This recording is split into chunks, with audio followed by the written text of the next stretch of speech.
And we're live. Okay. So, hello and welcome to our Teens Talk Show hosted by the EBC Teens. Today, with us, we have a distinguished guest, Mr. Anil Swarup.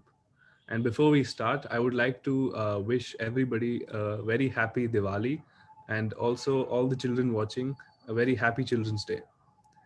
So, during his career spanning 38 years, Mr. Anil Swarup has attempted to make it happen. Born in Allahabad, Uttar Pradesh, he earned his master's degree in political science from the Allahabad University in 1978, where he was also awarded the Chancellor's Gold Medal for being the best all round student. Before joining the Indian Administrative Service in 1981, he served the Indian Police Service for a year, where he won the Director's Gold Medal for the Best Officer Trainee at the Lal Bahadur Shastri National Academy of Administration amongst the officers of his batch. As a civil servant, he held various assignments within both the state Uttar Pradesh and the central government. During the final years of his life, he served as Secretary to the Government of India in the Ministry of Coal, where he handled the aftermath of the coal scam. Thereafter, he served as Secretary, School Education and Literacy, where he attempted to foster public-private partnership to improve the quality of school education. As a strategic thinker and an innovative leader, he won several awards and nominations, the prominent ones being nominated as the one of the policy change agent by the Economics Time during the years 2010, 2012, 2015, and 2016. He was selected as one of the 35 action heroes in India's Today 35 Astro Annual Edition. He's the founder chairman of Nexus of Good, an initiative towards recognizing positive action and providing inspiration to the society at large to replicate them. Period. He is also the author of the bestseller, Not Just a Civil Servant. Thank you, Mr. Swarup, for your time. With us, we also have various members of our EBC Teens Council. Let's do a quick introduction. So, my name is Aryan Shivappa, and I'm the Global President of Early Birds Club Teens. Hi everyone, my name is Shreya and I serve as the Vice President for EBC Teens.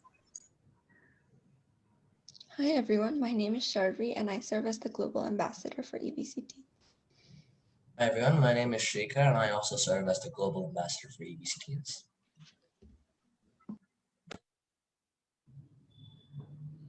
And then we do have Swasti with us, who is also a board member, and she's the only one who wants to, actually take up IAS as a profession.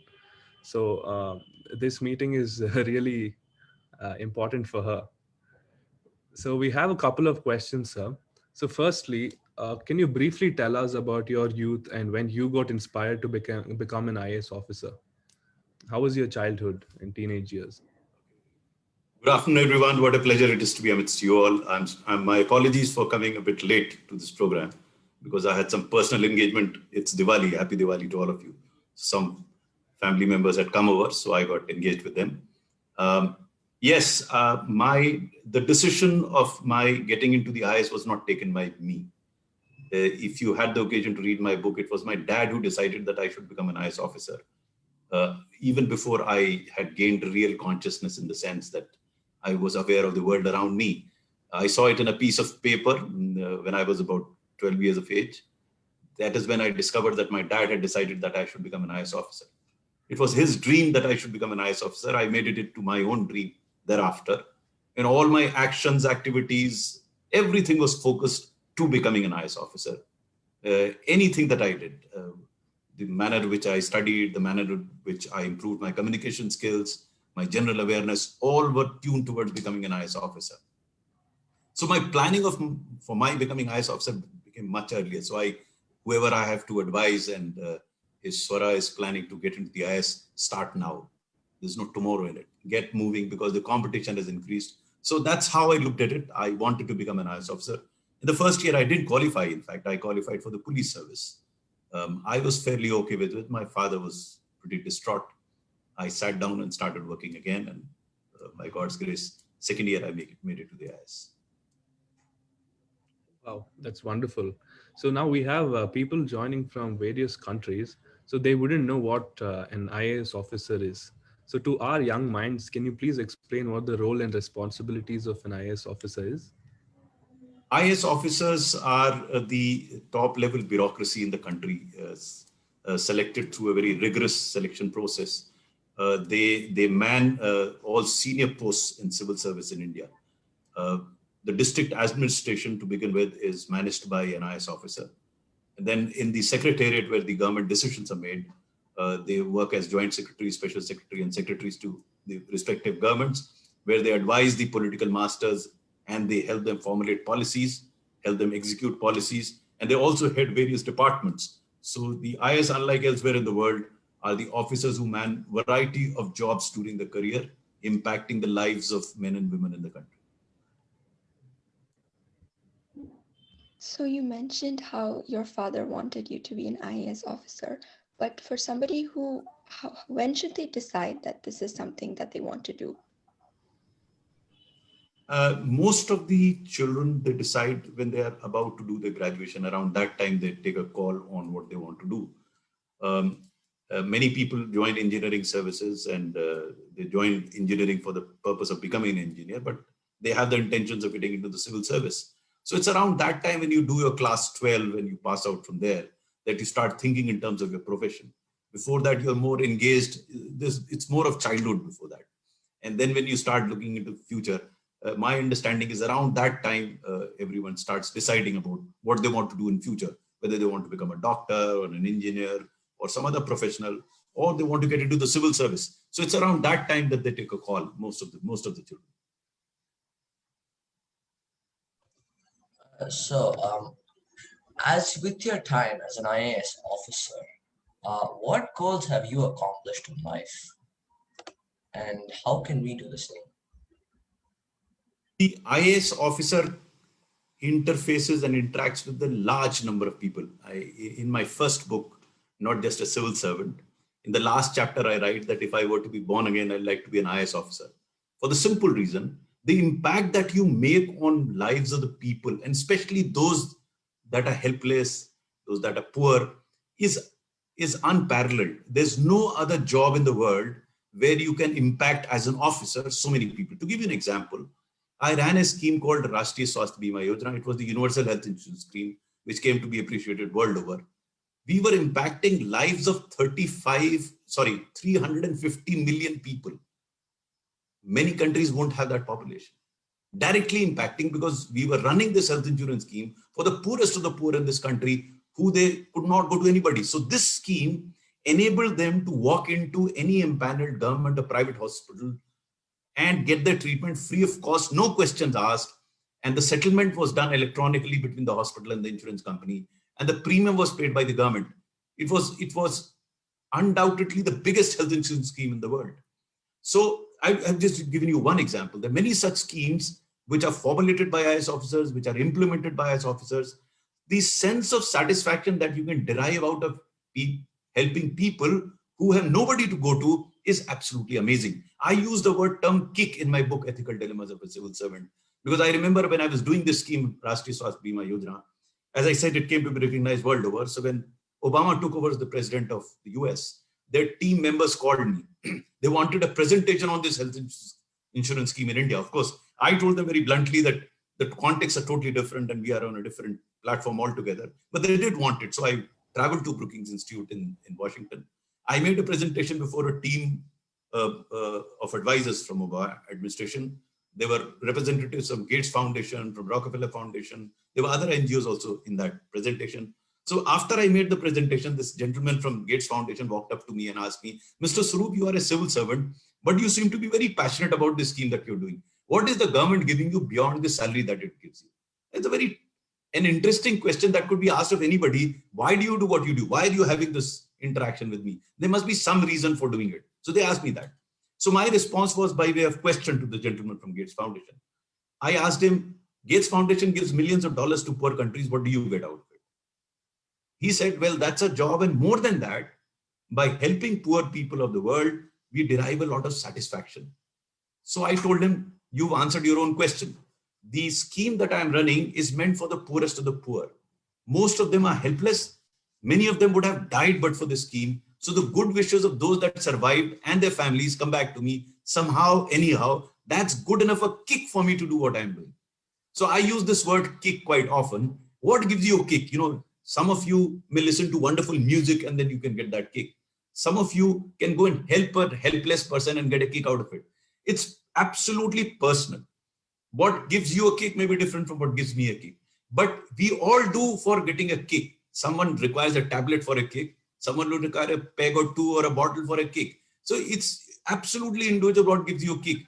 But the civil service in India, the IAS, gives you that opportunity to get the kick which I mentioned, where you, without expecting anything from. In fact, I narrated an incident to the gentleman from Gates Foundation, which actually illustrated what I meant by kick. So under this scheme, we had these small hospitals in Bangalore. They were not big hospitals. So I used to visit these hospitals to meet the beneficiaries. I remember in one of the visits, I was talking to a beneficiary. They were all poor people. Suddenly I heard a very feeble voice from behind. This conversation was then in Hindi. So there was a very old lady. She was calling me, beta, come here. Son, come here. So I turned around, went to her. She couldn't sit. She was so old and frail. So I bent down and asked her, Mataji, I hope you are fine. So she said, well, I'm in a lot of pain, but these hospital people have looked after me very well. Then I said, you will get well and go home. She says, no, I don't have any home. I'm a beggar. I don't have any home. I was living in a temporary shanty place where I fell ill, and my neighbor, who's also a beggar, he saw this card. This was a smart card based scheme. He brought me to this hospital, and these hospital people are taking care of me.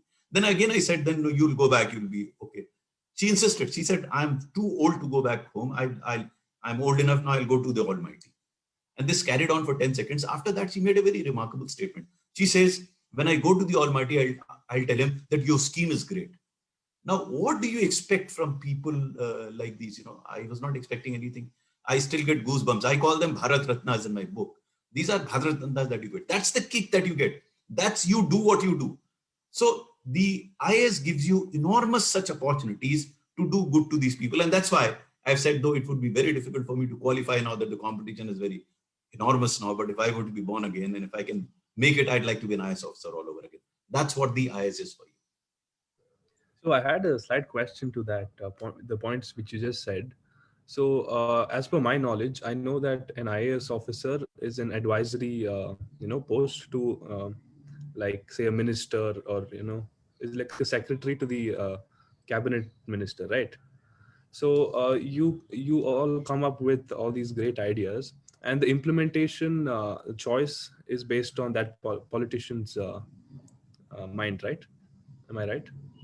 No, it's not. It's not as simple as that. It's much more complex. Let me explain this to you. There are two primary sets of roles that you perform. One is the enabling of policy, which you are mentioning. The other is actual execution in the field. So as district magistrate in a district or a subdivisional magistrate, you are actually the principal officer of that district to roll out the schemes that may have been formulated by the government.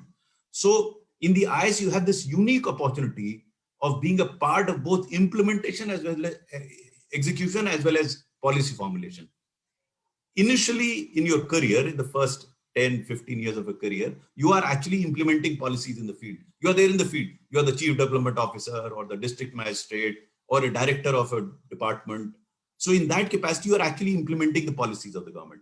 Thereafter, you join the secretariat and you become a party to policy formulation based on the experience that you would have gained working in the field officer. So that's the advantage that an IAS officer has.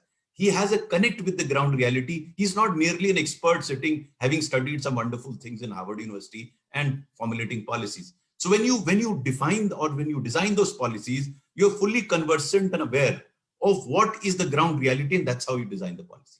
That's the role that you play when you come to the secretariat, where you are then involved in the policy formulation. So what you're saying is correct, but it's only partly correct. A lot of time of a IAS officer goes in implementing a particular project, scheme, or a policy. So, sir, you have touched upon this a lot as in what an IAS officer does and how influential they can be in other people's lives, especially those from lower strata. So, can you talk a little bit about what character traits must an aspiring IAS officer have, and how it's really important um, for them to use those traits and help others in a good way? No, there are a number of traits that are looked into. I mean, they're not examined before the officer gets into the service, but those that succeed in the service are those that have leadership qualities. Because more often than not, you are in leadership position, and leadership qualities would mean your capacity to understand, assimilate, analyze, communicate, your capacity to motivate, your capacity to work as a team, your capacity to empathize with people around you. All attributes of a leader have to be seen and those that have those attributes succeed in the service. So unless you are perceptive, unless you are empathetic, unless you are able to analyze, unless you're able to communicate, the chances are, just hold on for a minute. Ravi, webinar will just call you back. So these are the attributes that are required of a civil servant.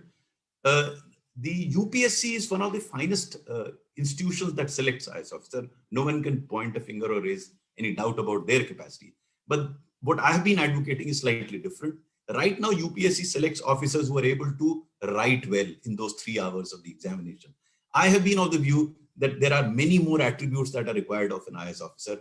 I think his capacity to communicate even otherwise, his empathy, his integrity, all these don't get tested. His ability to motivate people, these also don't get tested. They can be tested. Actually, now you have tools internationally available where you can test the leadership qualities of an officer or a person who's appearing for the civil service. Unfortunately, that doesn't happen now, but hopefully they will change as they are changing over a period of time. How do they test for leadership qualities? They don't. Right now they don't, but they can. No, how can they? No, there are many tools available. If I am an observer and I put you in a group discussion, I'll tell you who's the leader sitting in this during the course of the discussion. And this is only one such tool. There are many such tools. You can give a task. You can give tasks to groups and see who has leadership. You can find out. Today, there are tools available to assess I mean, you may still go wrong in 20% cases, but 80% cases, you will get to know that this person has leadership quality. In fact, I don't even have to tell you. Within your own group that you interact, you will be able to point out this person has, one of you is the president here. Now, how do you select that president? It is not merely by rotation. There must have been some election, some way to select. Someone would have seen some qualities in him. What are those qualities? Those are the qualities that you look into. It's not very difficult now. Earlier, yes, tools. Now you have scientific tools of assessing who has leadership qualities. So you can do that. What are some of the challenges that you have faced during this journey? Oh, okay. I have written in my book, Ethical Dilemmas of Civil Service. I don't know anyone of you has read that book. Anyone of you have read the book? Yes, I have. Okay, so I would suggest read them. A lot of these questions that you are asking are answered there. You know, in India, in a democracy like ours, it is easy to have ideas. Everyone has an idea. You go to the street today and find out how should COVID be handled. The best of experts will not know, but the man on the street will tell you how to handle it. So having an idea is not an issue in this country. The problem is for any idea to fructify and sustain over a period of time, and these are the challenges now I'm listing out.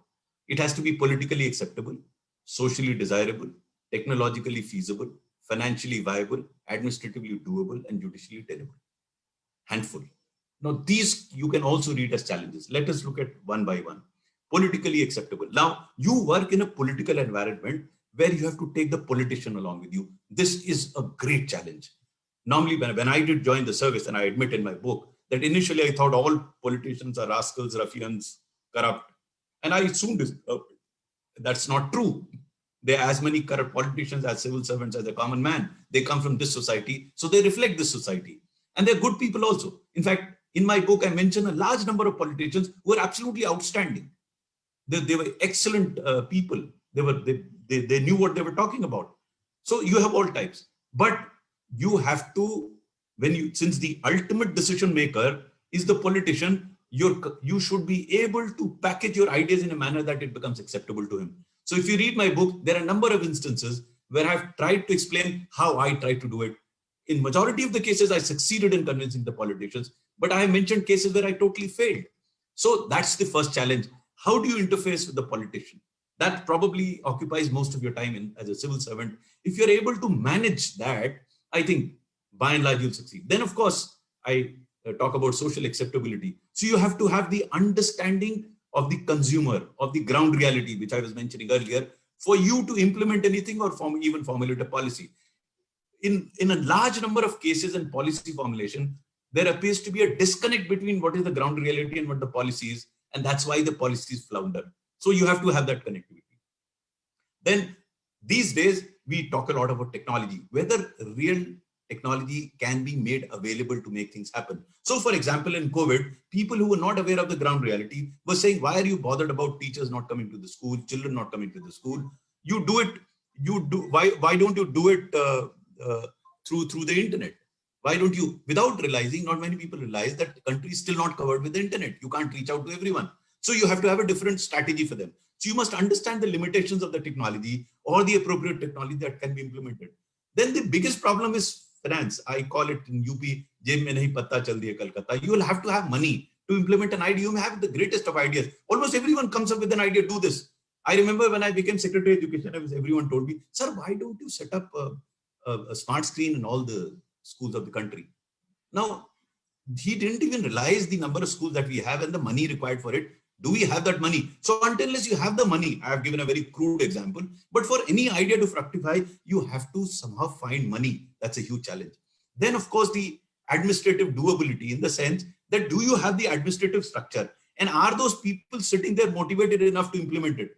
So that's another huge challenge in terms of motivating your own people. When I was school secretary, the situation was so bad. The scans had broken out. I remember walking into my office, I felt I was walking into a graveyard. Totally demotivated set of people. So how do you motivate them? So that's another challenge. And finally, of course, in India, we still not found clue to this thing called judiciary. You don't really know which side what will they say, how will they say. Whether you have a great lawyer, they will give a relief. You don't have a great lawyer, they won't get you relief. It's totally, I mean, in my entire career, the first 5 aspects didn't trouble me. I got the better of them. But the last one, I'm still grappling because I didn't really know how do they do and what do they do. I don't think there's any other example anywhere in the world where the judiciary is not responsible to anybody. In the rest of the world, it is. In India, you don't know who is it responsible to. So you have a situation, a peculiar situation, where a judge who holds a press conference against the Chief Justice of India himself becomes the Chief Justice of India. There is a sexual harassment case against him. Then he gets rewarded by becoming an MP of Rajya Sabha. So it can't happen anywhere else in the world. So that's another challenge. How do you handle judiciary? I can go on and on. In fact, there's a separate presentation on how to do things in the government, how to make things happen in the government. But briefly, these are the challenges that you face. So as you were speaking about, in the beginning about politicians, I think this will go slightly off the IAS track we're going. But we know that a majority of them aren't, well educated, like how the IAS officers are of all educated class, but not all politicians are educated. Very few, even understand what's going on. So in future, like how do you try to, like what is your opinion on getting an educated class of politicians? I'm not concerned at all. I don't think education really matters in terms of administration.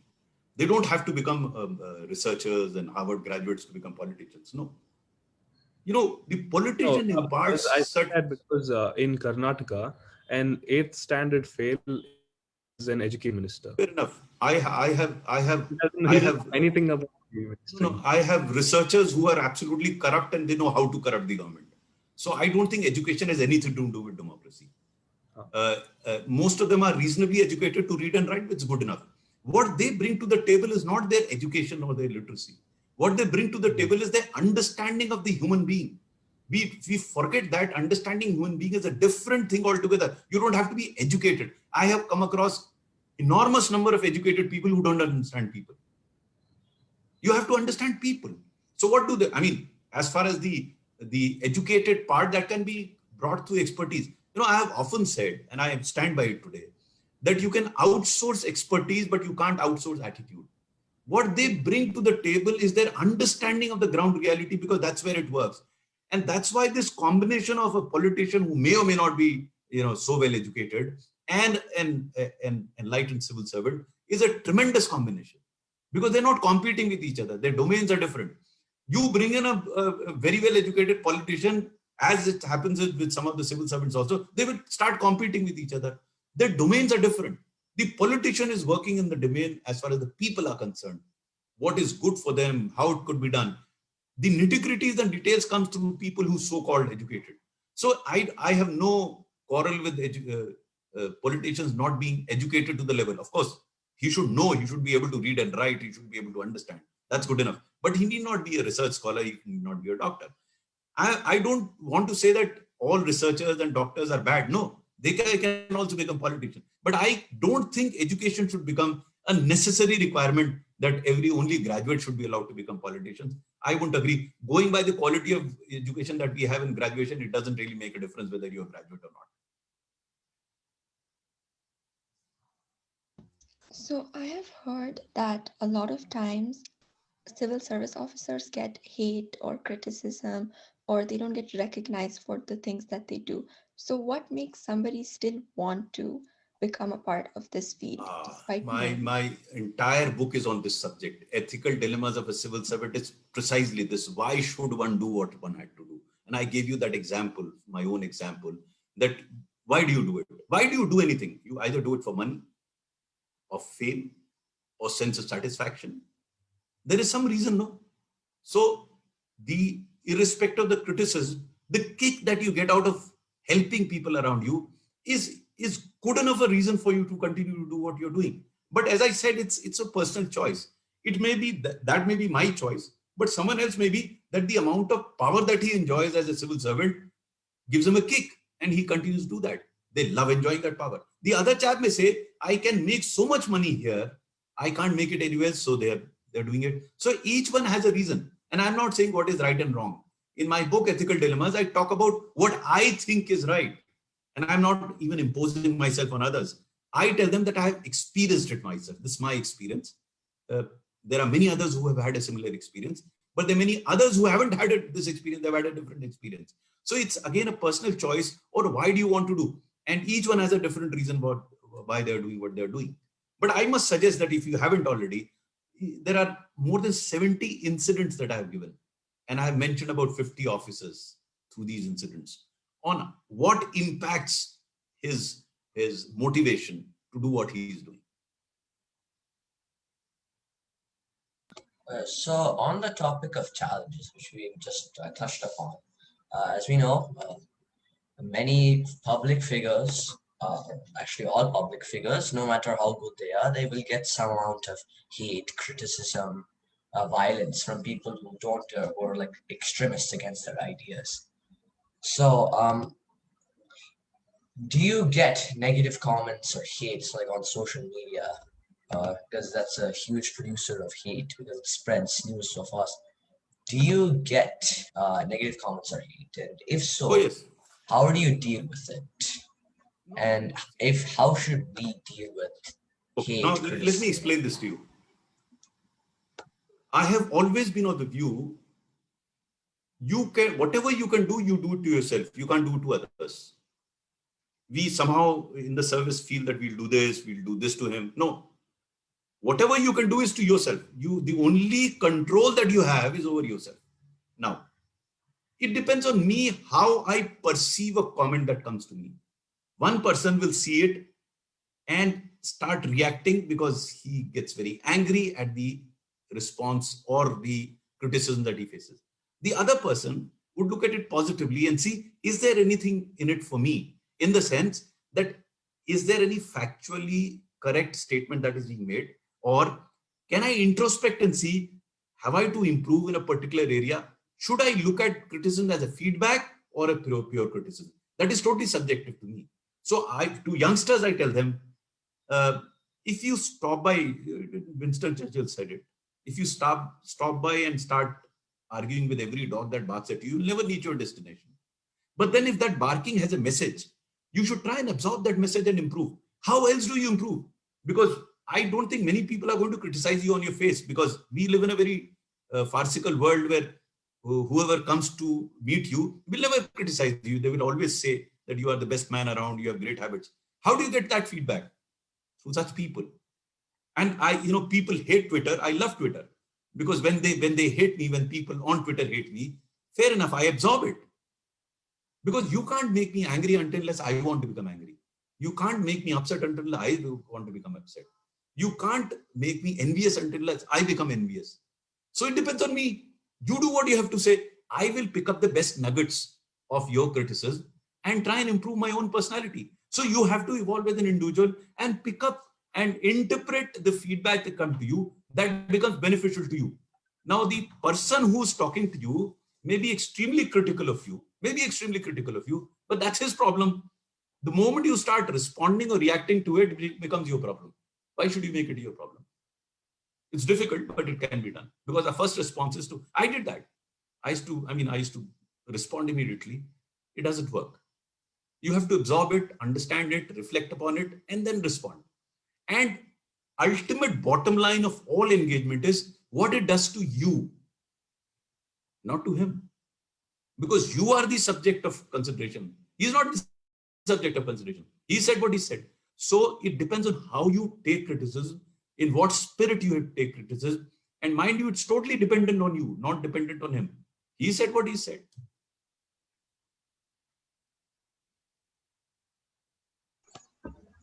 So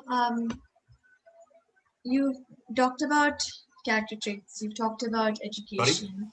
Sorry? Yes. Can you hear me? Yes. You've talked about education, character traits and all. So how important do you think is moral education and building a strong value foundation in children who are later to become, bureaucrats and politicians? And how should we implement this? See, first of all, I'm not in favor of educating ethics. It can't be taught. It has to be imbibed. Now, what is the difference between them? If you teach it as a subject, they will treat it as a subject to be learned and disgorged in an examination. But if it is imbibed, it stays with you. Now, how do you get it imbibed? By, if I don't know, your accent tells me that some of you are from the US or based out of the US. But I don't know whether you heard of Panchatantra. Panchatantra were tales that were told, and even now many people in India read it, to assimilate these values. They become a part of your existence. It cannot be taught. You have to demonstrate that these values work. They are beneficial. Merely telling that they are beneficial will not work. And these tales or these stories enable you to absorb them. So it's more to do with absorption rather than learning. So there's a difference between assimilation, absorption, and learning for the purpose of writing in an examination. So if it is taught as a subject, I don't think it will serve much of a purpose. The UPSC has not done any survey, but I don't think the ethical values of IS officers have improved after they've introduced ethics as a paper in the civil service. They've introduced ethics as a paper, but I don't know whether it has improved. To my mind, it won't, because it teaches you. And, teaching is different from assimilating. I've heard that in other countries around the world, they, I think until like 5 years old, they don't have actual subjects in school. They learn like these sort of, like suppose some an elderly person is coming on the bus, then you should get out of your seat and let them sit, and these type of scenarios. So do you think that is useful, or do you think it should just be like we should just read stories and they should understand that way? No, when I said stories, it is not as if I'm just narrating a story and it gets over. When I talked of assimilation and absorption, it is through these practices. Now, instead of telling the child that you should get up when an elderly person comes, through a story, I'll demonstrate to him how it is good to him, how it is good to the society, how it is good to the world at large. That's what story does. It carries a message. Instead of directly conveying a message to a child and mandating it, you convey a message through a story. That's what I meant. Okay, I understand. So I actually I've read your book, and I came across this line: the honest and efficient bureaucrat can be put to inconvenience, but the dishonest one is more likely to suffer in the long run. Can you please elucidate on what you meant by this? Oh yes, this statement comes out of my experience. that you may stand to benefit immediately through a dishonest working, but in the long run, I've seen two chief secretaries going to the jail. Two chief secretaries. They are the topmost civil servant in a state. They've gone to jail for their dishonest working. No, say about 20 years ago, this was not thinkable. Today, and if you read the book, I've said because of much more informed public, because of much more informed media, these things are likely to be exposed much more now than they were before. So that's what my take is, that today it is not merely ethical to be honest, but it is practical to be honest. Because ultimately your reputation travels, you get to be known. And I keep telling my colleagues, I've retired not 2.5 years ago, I retired. I keep telling my colleagues, your real worth will be determined after you retire, because then you will be known as a person, not as an officer. That's what you evolve. That's what you earn. So what you earn through an ethical existence, an honest existence, will get repaid, not in the sense of repayment, but it gets back to you, whatever you do. So that's what honest working that I'm talking about there, that in the long run, it actually benefits. And I've given, since you mentioned my book, I've given examples of a number of officers who are revered even today when they were no more sitting in that chair. They are still the reference point. They're still being talked about. Why? That's good enough a reward. If you are being discussed even now, when your term is over, you're out of the government job. So the worth that you are getting now is your true worth. And that's what the reward that you get. So, sir, you mentioned that you retired 2.5 years ago.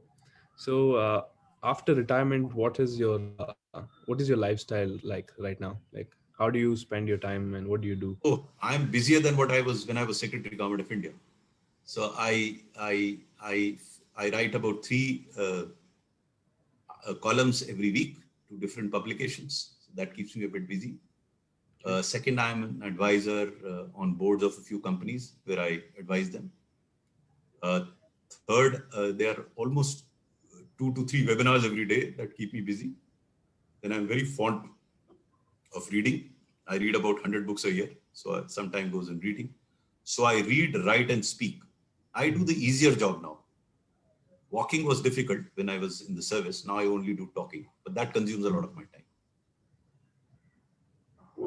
You also written, I think, the General Studies series. I think I got to know about you after I bought that. No, I have not written any series on general studies. I do advise or suggest or guide civil service aspirants. I mentor hundreds of IS officers. So discuss, chat with them, talk to them, help them wherever I can, whatever little I can.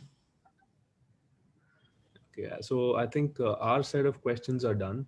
Swasti, can you just check the Facebook chat and ask questions? So before that, I had one question. So I thought of asking you.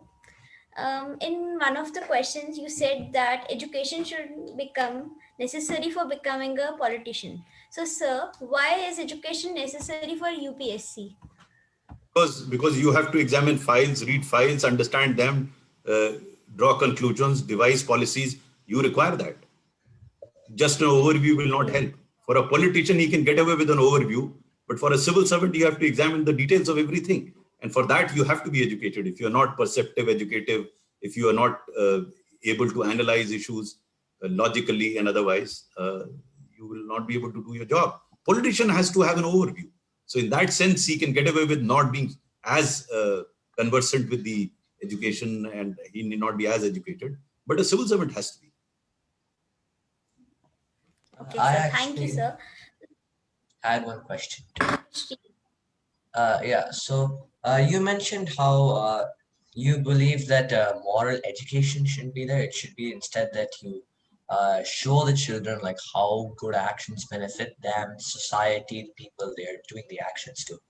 So do you believe that this concept should be implemented into the early education system? So like preschool, kindergarten. So not as education, but as showing them Yes. how to be good people. Yes. We did it in my school where I studied. We had that. That's where it comes from. They used to call it moral science. It was never put on test or examination.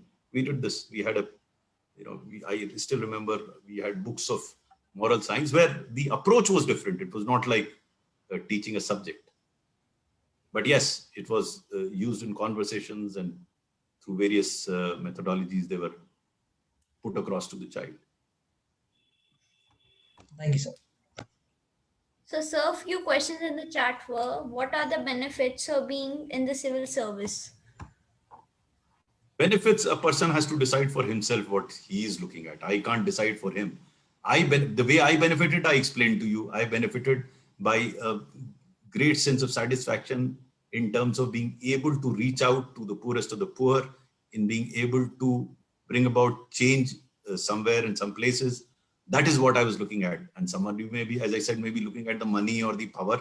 Again, each individual has to decide what he wants in life. And the beauty about the IS at least is you have enormous amount of choice. I mean, in the last chapter of my first book, I write that if you are honest, you can survive. Otherwise, it may be difficult to survive. But if you are dishonest, you can still survive in the IS. You can even thrive. If you're efficient, you will survive. If you're inefficient, you can still survive in the IS. So it provides you enormous amount of variety, this service. And that's the beauty of the service. You can get away with anything. By doing, by not doing, by honest, not honest, efficient, inefficient, everyone survives in the service, and some of them even thrive.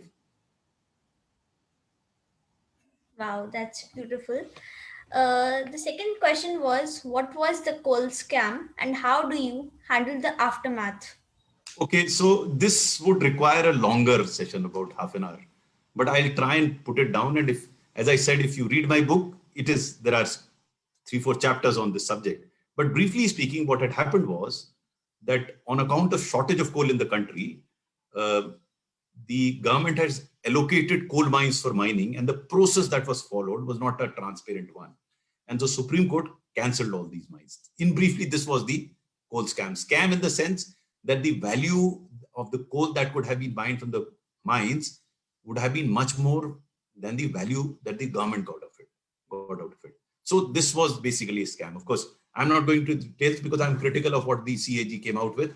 You'll find that in my book.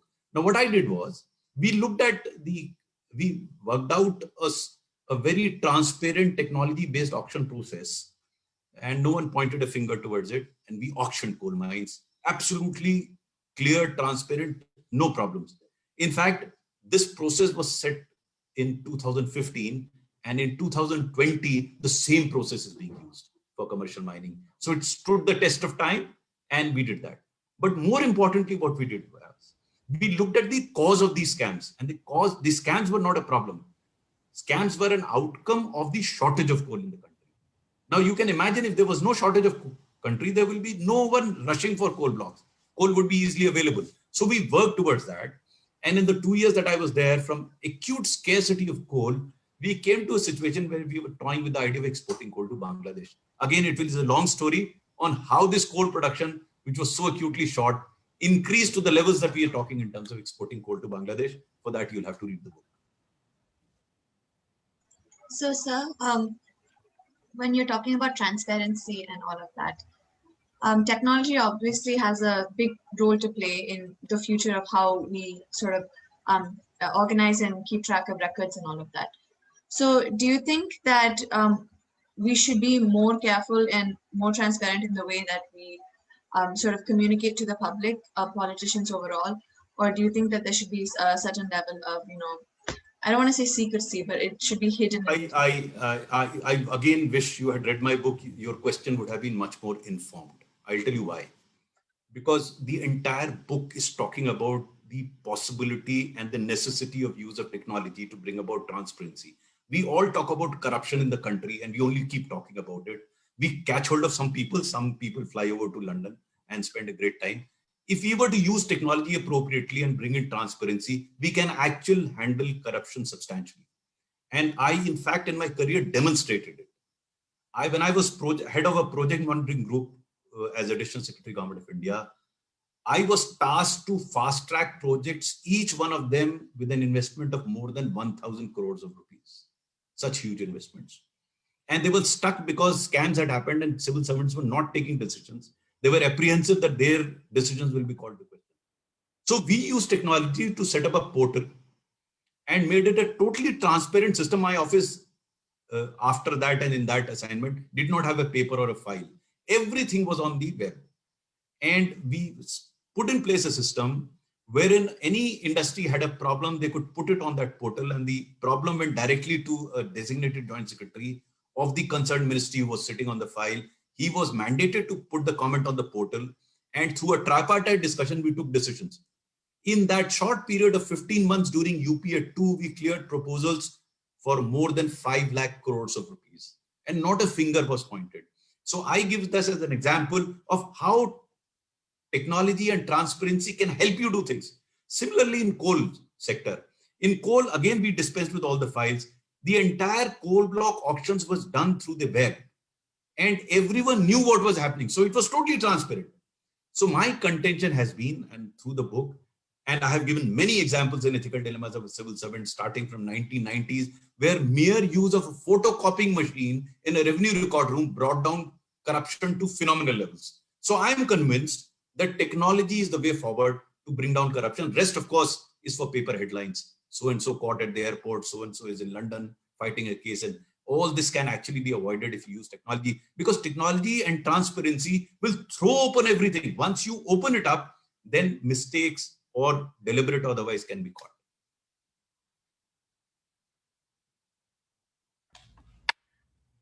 So, sir, the third question is that what is the impact you hope that your books have on the society and people?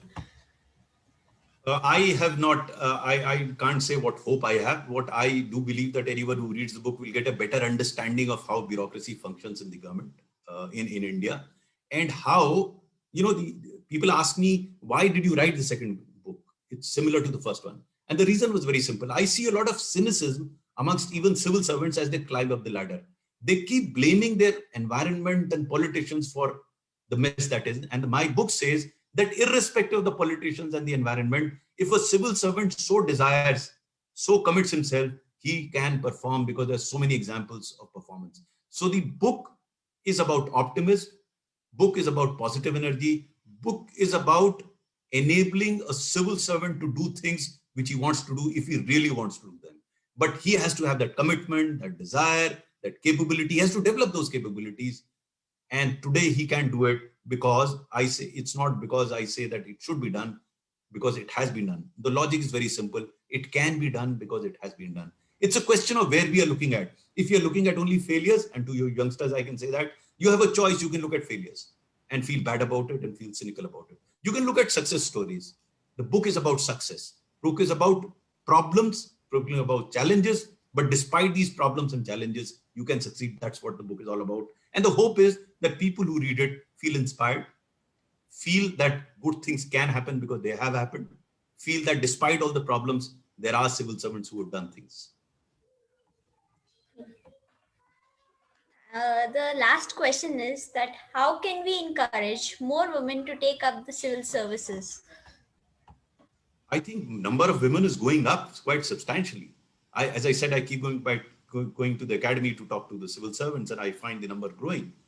And once they understand the benefits that they can themselves benefit from benefiting others, I think more and more women should join, because I have always believed women are much more compassionate as compared to men. I'm sorry, there are young men sitting here, but they are certainly more compassionate by nature. And compassion is one of the biggest qualities that are required of a civil servant. If you don't have compassion, if you don't have empathy, I don't think anything else will work. So with compassion, the passion will come, empathy comes, and that is very important to heal the wounds, as it were, to those that are deprived in the society. A woman understands perhaps it much more than a man. I think we are done with all the questions, right, Swasti? Yeah. Yeah. So, sir, I was talking about this book. It's a general studies series, and it has your picture behind. So I thought you Oh, wrote this. okay, good. So this is, I read this book and I found it useful, so I endorsed it. But I have not written this book. Oh, This okay. is a very useful book for general studies. I haven't had time to write these books, I'm now working on my third book now. Mhm. And also to all the viewers, I would personally recommend you guys to read his book. I just bought it a week ago. It's called Ethical Dilemmas of a Civil Servant. It really gives you a clear picture of what an IAS officer or a civil servant does, and it's a wonderful book. And sir, on behalf of EBC, I think Shreya would like to present you a certificate of appreciation. Yes, we Yeah, would. please. So obviously, since this is a virtual thing, I'll have to share my screen and show you, but Aryan will send it to you. So this is a certificate of appreciation to you, Mr. Anil Swarup. We're really thankful that you made the time and came to speak with us today. And we hope for many more interactions in the future. Thank you so much. You're most welcome. I enjoyed being here, and God bless all of you. I hope you've benefited from this conversation today, and do keep in touch. I would suggest you all to convey my email ID to whoever has participated today.